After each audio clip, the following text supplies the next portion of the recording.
कृष्णप्रेमी महाप्रभुना विरचितः श्रीकृष्णभक्तिरसोदयम् प्रथमपरिच्छेदः श्रीकृष्णस्वरूपवर्णनम् शुद्धप्रेमस्वरूपेण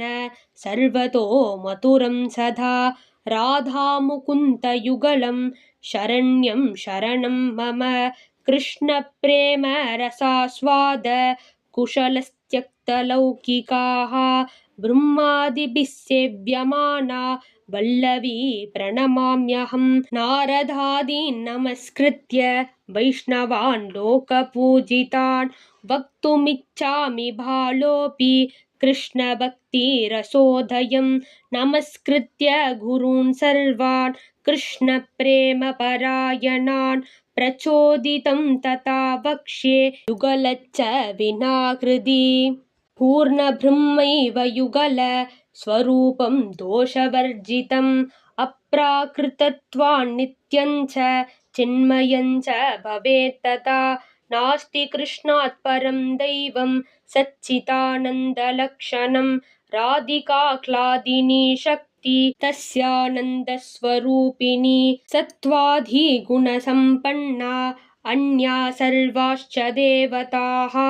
कृष्णस्तु निर्गुणं ब्रह्म वस्तुतो दोषवर्जितम् अत्र निर्गुणशब्दस्य नार्थो हि जटलक्षणः चिन्मयं दोषरहितं सत्त्वादिगुणवर्जितं तर्को बुद्धिप्रमाणो हि भौतिकार्थस्त्वनिश्चयः तस्मात् तर्कण्ण जानीयात् अप्रमेयं हरिं नरः जानीयात् अनुभूत्यैव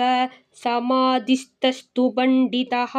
अप्राकृतं चाप्रमेयं स्वरूपं चिन्मयं हरेः अद्य कृष्णस्य वक्ष्यामि स्वरूपं ध्यानमङ्गलं यस्य स्मरणमात्रेण परं सौख्यं हि जायते क्वनत्कनकमञ्जीर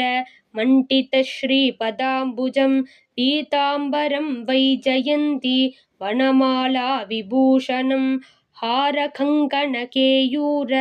कुण्डलाद्यभिमण्डितं राधापीनकुचद्वन्द्व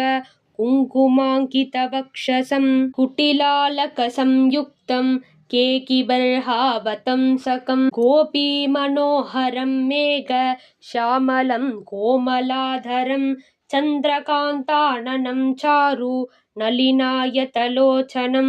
त्रिजगन्मोहनं देवं त्रिभङ्गी ललिताकृतिं मुरलीमण्डितकरं मुनीनामपि मोहनं मुकुन्दं सर्वदा ध्यायेन् मन्दहासातिसुन्दरं सकृत्स्मरणमात्रेण